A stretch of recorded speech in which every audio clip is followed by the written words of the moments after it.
Hello final year next है आप लोगों का differentiability of a complex function. Differentiability बतानी है आपको कॉम्प्लेक्स फंक्शन की। जैसे हम रियल नंबर लाइन पे पढ़ते थे बिल्कुल सेम एज इट इज़ है कि आपको क्या हो किसी भी डोमेन डी पे काम करेंगे कॉम्प्लेक्स में पे और हम कह सकते हैं कि F of Z is differentiable. F of S आपका डिफरेंशिएबल होगा एट पॉइंट जेड नोट। कब? जब वो जेड नोट पहले तो आपका डोमेन से होना चाहिए और जो मेरी लिमिट है, limit z tends to z naught f of z minus f of z naught upon z minus z naught किसके इक्वल आता है? F of dash z naught के इक्वल। यानी डिफरेंशिएबल फंक्शन की लिमिट रखेंगे तो किसके इक्वल आएगा?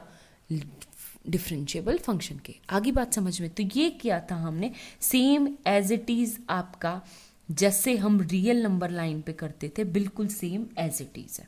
ठीक है, आगे बात समझ में? एक फॉर्म तो इसकी ये है और दूसरी फॉर्म कौन सी होती है? जब मैं z को कर दूँ z नॉट प्लस डेल्टा से। ठीक है, तो मेरा फंक्शन क्या आ जाएगा आप लोगों का, या ये भी बोल सकते हो z नोट जो पॉइंट है वो किससे रिप्लेस कर देते हो आप? z plus delta. डिफरेंशिएबिलिटी का मतलब ये है कि d बाई डी एक्स यानी x के विद रिस्पेक्ट में एक स्मॉल चेंजमेंट, उसको बोलते हैं डिफरेंशिएबल फंक्शन। तो आपके पास आ जाएगा f of dash z equal to limit del z tends to zero, वहाँ पे f of z plus del z minus f of z upon में डेल जेड।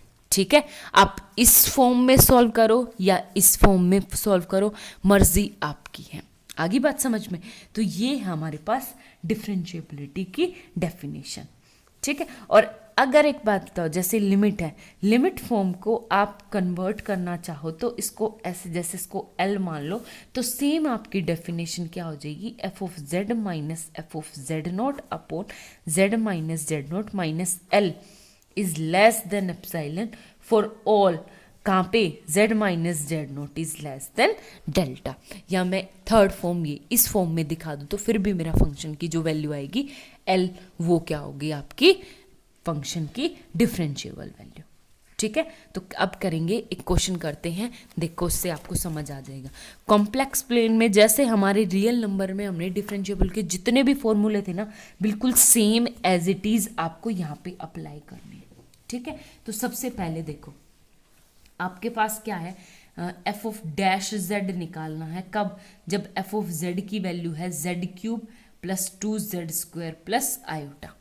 ठीक है, अगर मैं सिंपल फॉर्मूले से लगाऊं कि आपकी लिमिट टेंड्स करेगी, limit del z tends to zero where f of z plus del z minus f of z upon में क्या आ जाएगा? Del z equal to f of z plus del z का मतलब है यहाँ पे ये function z plus del z का whole cube plus 2z plus del z का whole square plus iota minus में क्या आ जाएगा? जेड क्यूब माइनस में 2z square and minus iota. तो आयोटा से तो आयोटा डायरेक्ट कट गया, अपॉन में क्या है?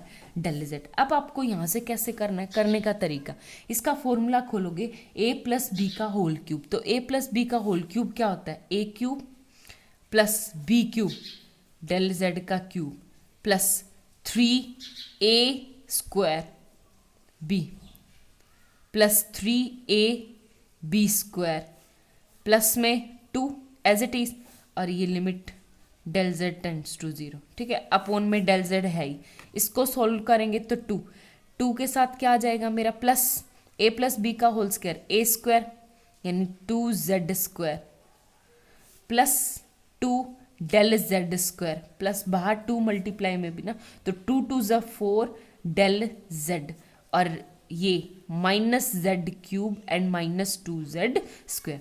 तो देखो माइनस 2z से ये z क्यूब से ये कट गया।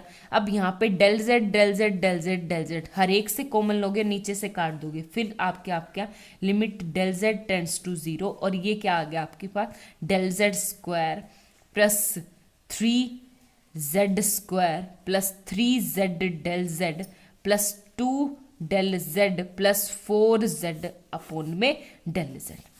ठीक है, आपके पास अब डेल जेड की वैल्यू क्या आ गई, ये कट गया, काट ही दिया था, तो अब डेल जेड को क्या पुट करोगे, 0, तो ये भी 0, ये भी 0 और ये भी, तो आपके पास क्या बन गया, 3z square plus 2 del Z, 4z,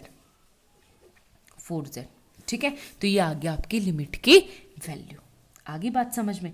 अगर मैं इसी क्वेश्चंस को, ये तो मेरी सिंपल थी इस फॉर्म में या इस फॉर्म में भी, इस फॉर्म से करना चाहूँ तो कैसे, आपकी मर्जी, जब तक आपको एग्जाम में ना कहा जाए आप किसी भी फॉर्म से, तो एप्सिलॉन डेल्टा क्या था कि ये आपका दिस एफ ऑफ जेड, ये वाली वैल्यू बिल्कुल सेम, एफ ऑफ जेड, ये आ गया आपके पास f of z plus del z minus f of z upon में डेल जेड माइनस लिमिट क्या आएगी, f of dash z is less than epsilon, ठीक है।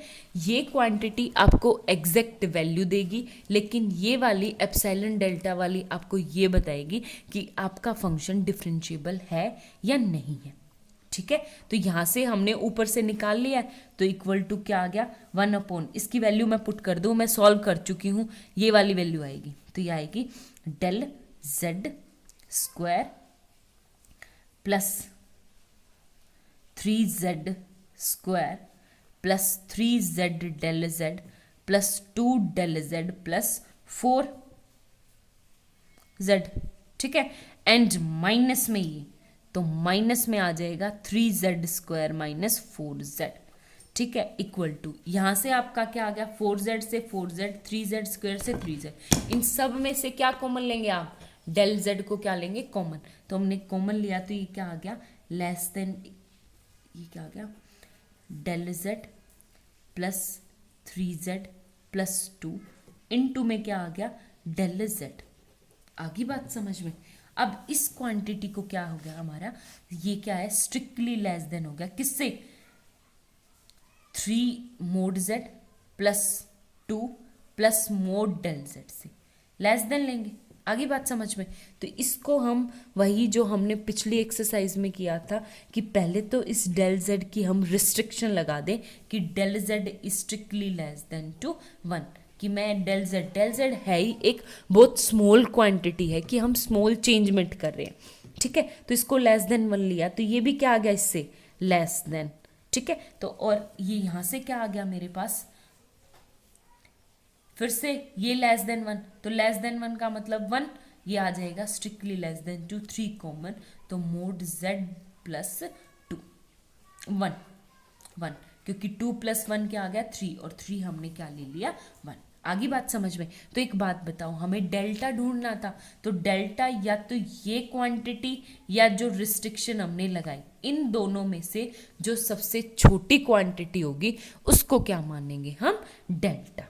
आगे बात समझ में। तो सेम ये हमें लेस देन एप्सिलॉन लेना था, तो इसको ले लेंगे less than epsilon bye something, ठीक है, क्योंकि हमें प्रूव ये करना था, हमें यहाँ पे एप्सिलॉन लेना, तो हमारी क्या आ जाएगी मिनिमम क्वांटिटी, क्या 1 कोमा किस में से, एप्सिलॉन और इस 3 मोड z प्लस 1 में से जो छोटी क्वांटिटी होगी वो होगी हमारी कौन सी, डेल्टा, ठीक है।